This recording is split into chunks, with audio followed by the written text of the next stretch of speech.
Pinangunahan naman ng mga student leader at mamamahayag ng Camarines Sur Polytechnic Colleges o CSPC ang idinaos na peaceful rally sa mismong Freedom Park ng kanilang campus kahapon araw ng Miyerkules.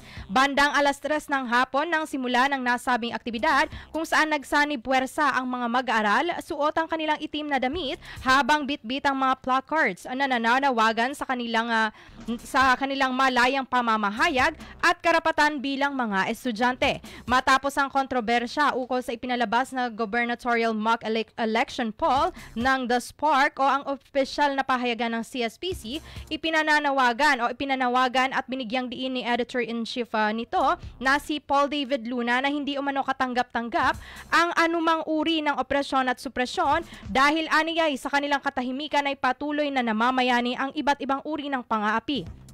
Kaugnay nito, suportado ng Supreme Student Council ang pag-eendorso sa seguridad at kapakanan ng lahat ng mga mag-aaral.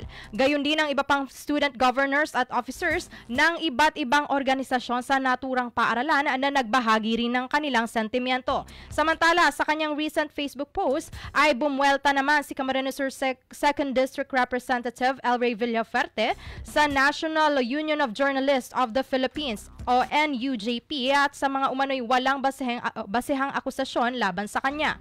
Giniit nito na wala umano siyang ginawa na maaaring ituring bilang pagkitil sa kalayaan sa pamamahayag dahil sa katunayan umano ay kanyang isinulong ang House Bill No. 454 bilang pagtugon sa isa sa kanyang mga pangunahing advokasya na itaguyod ang kapakanan ng mga media practitioner.